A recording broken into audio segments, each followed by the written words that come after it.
आज हम जाएंगे, आदर की बात करेंगे। आदर कितना जरूरी है मैं आज आपको बता दूं। मैं एक पास्टर हूं, मगर मेरे घर के लोग भी आशीष नहीं पा सकते। आप बोलेंगे भैया तुम तो दुनिया के लिए चंगाई और छुटकारा करते हो, तुम्हारे घर के लोग क्यों नहीं पाएंगे? जानते वो क्यों नहीं पाएंगे? क्योंकि उन्हें इस बात को समझना पड़ेगा कि ये मेरे डैडी नहीं है, ये मेरे भैया नहीं है, ये मेरी फलाना नहीं है, ये मेरे, क्योंकि कई लोग मसीह में हमारे रिश्तेदार हैं। कई बार आपको ठोकर लग सकती है उनके कारण, मगर तुम चौकस रहना। किसके लिए चौकस रहना? तुम कहोगे अरे तुम पास्टर इतने इतने काम करते हो, मगर तुम्हारे घर के लोग आशीष नहीं पा रहे। जानते क्यों? लिखा है पहला तीमुथियुस 5 अध्याय उसके 17 वचन में, जो प्राचीन अच्छा प्रबंध करते हैं, विशेष करके वह जो वचन सुनाने और सिखाने में परिश्रम करते हैं, तो उन्हें आदर के योग्य समझे जाए। कितने? 2 गुने आदर। मैं आज आपको बता रहा हूं, यदि बहुत ध्यान से सुनिए, नहीं तो आप कहेंगे, क्योंकि आपको इस बात से भी ठोकर लग सकती है। आप कहेंगे हाँ पास्टर तुम्हारा बेटा नहीं आशीष हुआ, तुम्हारी बेटी नहीं, तुम्हारी पत्नी नहीं, तुम्हारा भाई नहीं, तुम्हारे साड़ू नहीं, तुम्हारी सड़वाइन नहीं, ये क्यों नहीं आशीषित हुए? इनको तो बहुत आशीष पानी चाहिए। नहीं, क्यों? क्योंकि बाइबल में लिखा है तुम क्या करना? 2 गुना आदर करना। क्या करना? 2 गुना। यदि तुमने ये समझ लिया कि ये मेरे फलाने हैं, तो आशीष नहीं मिलेगी, नहीं मिलेगी, नहीं मिलेगी। मेरी बात समझ पा रहे ना? मैं आज आपको यही बताऊंगा कि चौकस रहो। किसके विषय में? अपने विषय में चौकस रहो। नहीं तो क्या लिखा है? हाय उस मनुष्य पे जिसके कारण क्या लगती है? आपको ठोकर लग सकती है, मगर मैं जानता हूं कि बाइबल सच्ची है और वो कह रही 2 गुना आदर करना। कितना करना? 2 गुना। देखिए विश्वासी तो आदर करने में हो सकता है आगे निकल जाए, मगर घर के लोगों को, रिश्तेदारों को आदर करने में दिक्कत होती है। सही कह रहे कि नहीं सही कह रहे? मैं इसलिए नहीं चाह रहा हूं कि मेरा आदर करो। अरे मुझे तो परमेश्वर ने बुलाया है और उसने मुझे अभिषेक दिया है और उसकी पहचान है, क्योंकि ये शैतान काम नहीं करता है लोगों का जीवन बदल जाना, लोग चंगे हो जाएं। ये कौन काम कर रहा है? मैं नहीं कर रहा हूं। कौन कर रहा है? परमेश्वर काम कर रहा है। यानी उसने मुझे अपने काम के लिए क्या किया? बुलाया है, मगर तुम आशीष नहीं पाओगे। और कह रहा है कितना? 2 गुना आदर। यदि हम इसमें चूक गए, देखिए हम कैसे चूकते हैं। अब मैंने अपने घर की बात की, अब मैं विश्वासियों की बात करता हूं, दोनों की बात बताऊंगा। जब हम पहला तीमुथियुस 5 अध्याय उसके 18 वचन को पढ़ते हैं, 19 सॉरी, कोई दोष किसी प्राचीन पर लगाया जाए तो बिना 2 या 3 गवाहों के उसको ना सुनो। मगर आज मैं आपको भेद की बात बताने वाला हूं, जो परमेश्वर ने मेरे हृदय में डाला है, मैं वो आपको बता रहा हूं।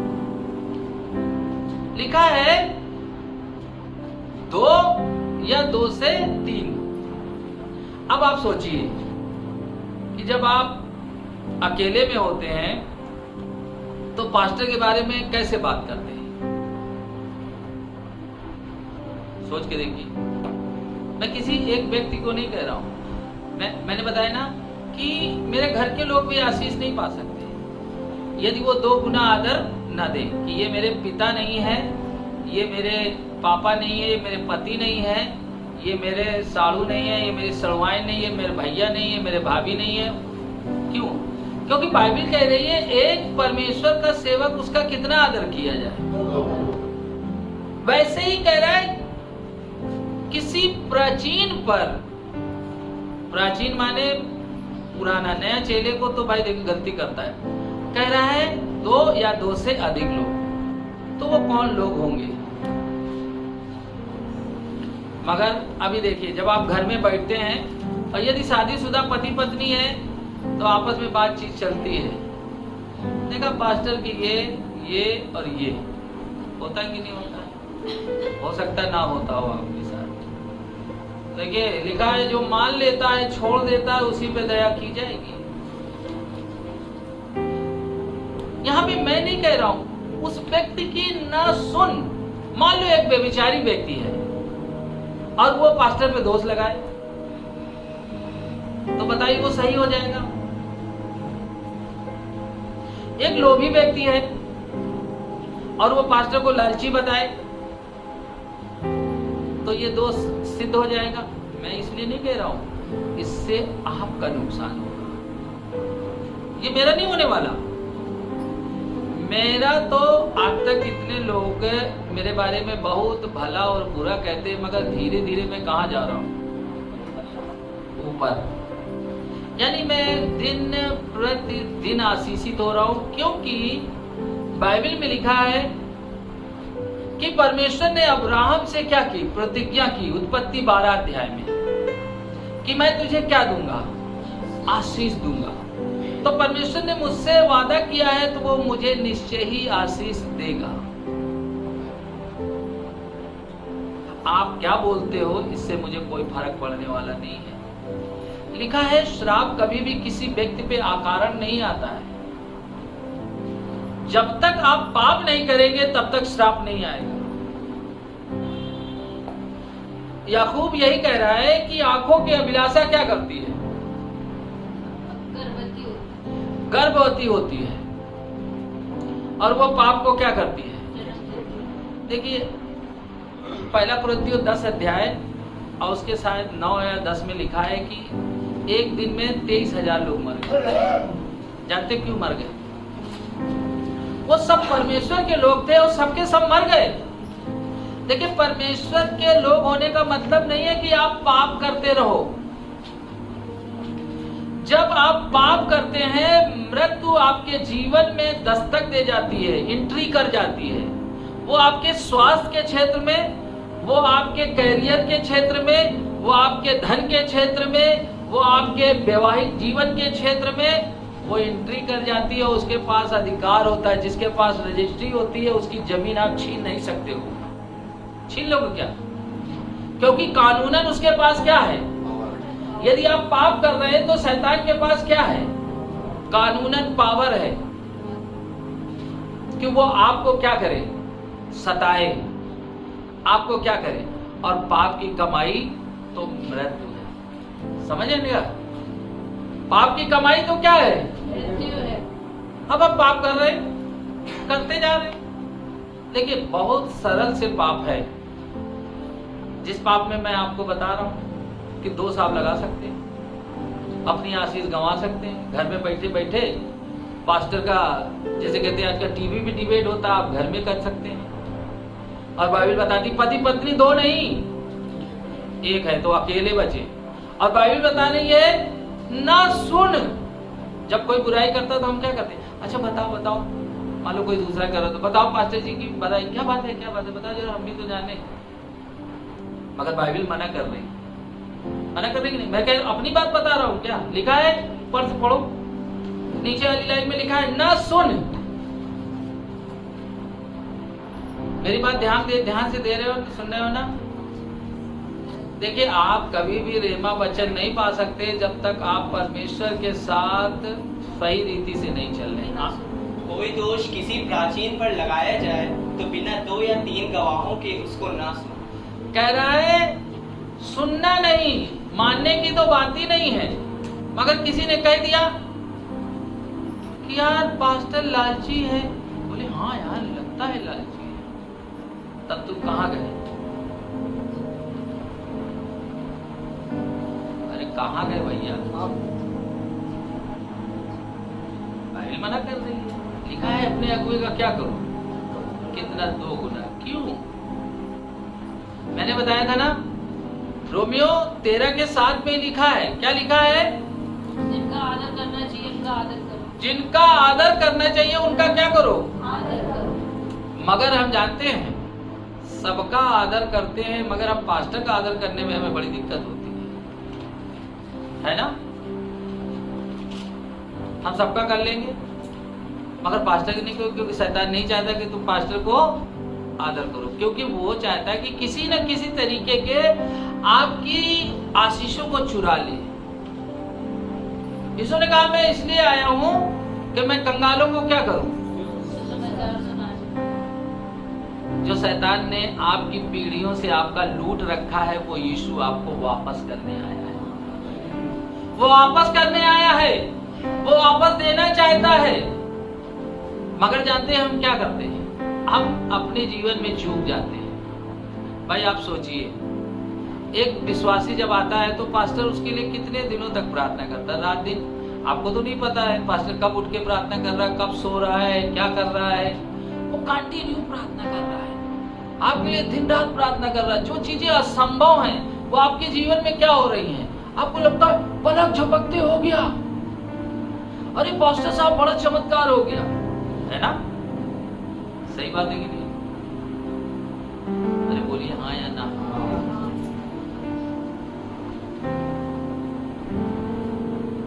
तो आप अपने आप में देखें कि जब आप सब चीजों में आशीषित होते हो तो शैतान फिर चाहता है कि आप फिर वहीं पे जाएं, वहीं पे जाएं, वापस जहां से आए थे वहीं पे जाएं, क्योंकि वो परमेश्वर का मजाक बनाना चाहता है।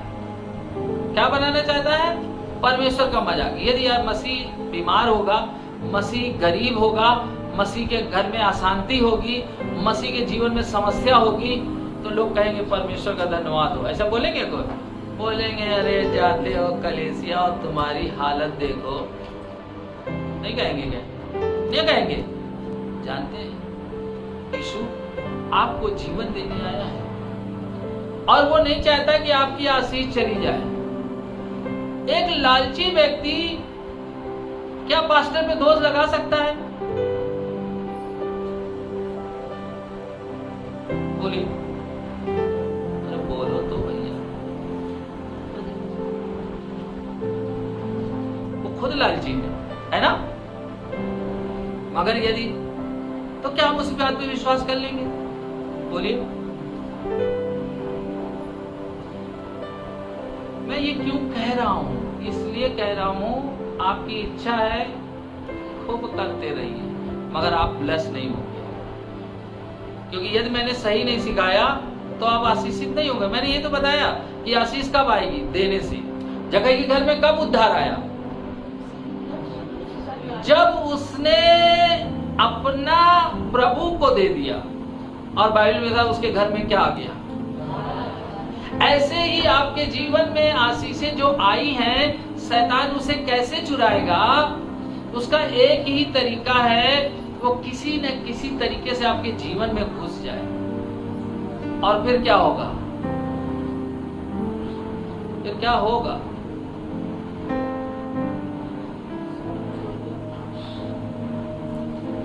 वो आपकी चीजों को खत्म कर देगा। आपकी जो चीजें हैं वो क्या होंगी? खत्म होने लगेंगी। और वो ऐसे नहीं खत्म होगी। जैसे आपने देखा ये लकड़ी का जो दरवाजा है हमारा, ये चौखट है, इसको आप देख के कह सकते हैं ये पूरा एकदम ऊपर से डेड पेंट है, मगर मैं आज भेद की बताऊं ये अंदर से खोखला भी है, क्योंकि इसमें दीमक लग गया है। ऐसे ही वो शैतान भी हमारे जीवन में क्या करता है? अंदर अंदर सारा काम कर देता है और हम ऊपर ही देखते रहते हैं। और जिस दिन झटका लगता है उस दिन टूट जाता है। अब मान लो इसमें कस के मार दीजिए तो कोई नीचे छेद भी है ना? देखिए हो गया है, मगर ये खोखला हो गया। ये पल्ले में ऊपर भी दीमक लग गया और वो जो माइका दिख रही है उसके अंदर काफी दूर तक वो खाली हो गया है, मगर ऊपर से देखेंगे कैसा लग रहा है? ऊपर से एकदम बढ़िया, एकदम चमचमाता, ऊपर से कोई फर्क नहीं। ऐसे एक मसीह है। शैतान क्या चाहता है? वो दीमक की तरह आपकी आशीषों को क्या करेगा? चुरा लेगा। मगर आप सोचिए हमसे नहीं हो रहा है, तो जानते हैं क्यों नहीं हो रहा है? क्योंकि शैतान आपकी आशीषें चुरा रहा है। और वो आपसे क्या करवाएगा? आओ हम क्या करें? प्राचीन पे क्या करें? दोष लगाएं, कमी निकालें। देखिए, आपकी कमी निकालने से मेरी आशीषें रुक नहीं सकती, रुक नहीं सकती, रुक नहीं सकती, आपकी आशीषें जाएंगी। मैं ये आपको एक पिता के कारण बता रहा हूं। लिखा है, तुम किसके विषय में चौकस रहो? अपने विषय में। अभी आप समझिए, यदि सब कुछ एकदम बिल्कुल फिट है, मगर अभी शैतान ऐसा टक्कर मार दे कि आपकी हालत ही खराब हो जाए, तो आपकी अकड़ कहां जाएगी? तब तो आप गिड़गिड़ाते रहोगे, बड़बड़ाते। लिखा है, उसकी भेंट ग्रहण नहीं की गई। वो कौन व्यक्ति था? वो उसकी भेंट नहीं ग्रहण की गई। परमेश्वर हमारी प्रार्थनाओं को नहीं करता, क्योंकि सुनता ही नहीं है। जब हम परमेश्वर के वचन को इग्नोर करते रहे, टालते रहते, पास्टर सिखा रहा है व्यभिचार नहीं करना। अरे पास्टर जी, दुनिया के लोग देखो मौज मार रहे हैं, हम यहाँ मौज फकीरों की सब मौज मार रहे हैं, हम यहाँ बैठे झिझिना हिलाएं। समझ रहे ना? करे 2 गुना आदर। बोले शांत हो जाओ, तुमको क्या मालूम? तुम्हारी तो उम्र बहुत बीत गई है, तुम तो बूढ़े हो रहे हो यार, तुम्हारे बाल सफेद हो गए। अपने तो अभी काले हैं, चमकते हैं, शैम्पू भी लगाते हैं, लहरते हुए परफ्यूम भी मारते हैं, अगल बगल से निकलती है, सूंघते हुए निकलती है। तुमको क्या पता है? समझ रहे ना? शैतान वो कह रहा 2 गुना आदर। बोले कोई आदर नहीं। समझ रहे? मैंने बताया ना कि घर के लोग आशीषित नहीं पा सकते जब तक वो अपने पास्टर का आदर। यदि आप सोच ये तो मेरे पति है, ये मेरे बाप है, ये मेरे भाई हैं, ये मेरे साड़ू हैं, ये मेरे फलाने हैं, ये मेरे फलाने हैं, मैं आज आपको बता रहा हूं, आप आशीष नहीं पाएंगे। क्योंकि आशीष देने वाला आपका बाप नहीं है, आपका भाई नहीं है, आपका साड़ू नहीं है, आपका फलाना मौसा नहीं है, मौसी नहीं है, चाची नहीं है, कुछ भी नहीं है। आशीष देने वाला परमेश्वर का सेवक है। और आशीष देने वाला जब वो कह रहा है जब आपके मेरे घर के नहीं, तो आप बताइए कैसे आशीषित होंगे? वो कह रहा है दो लोग, यदि किसी ने आगे विश्वासी ने कुछ बता दिया, बोले हाँ सही बात है, हमको भी लग रहा है ऐसा, तुम भी गए बेटा, वो तुम्हारा वो भी गया, और तुम्हारे अंदर दीमक की तरह क्या हो रहा है? दीमक की तरह क्या हो रहा है? खोखला कर रहा है। आखिरी में क्या होगा? जो चीज खोखली हो जाती है वो किसी काम की रहती क्या? बोलो ना। इसलिए खोखली चीज में ऐसे हाथ मारेंगे ना तो ऐसे क्या हो जाएगी? वो टूट जाएगी। तो बड़े सावधान हो। लिखा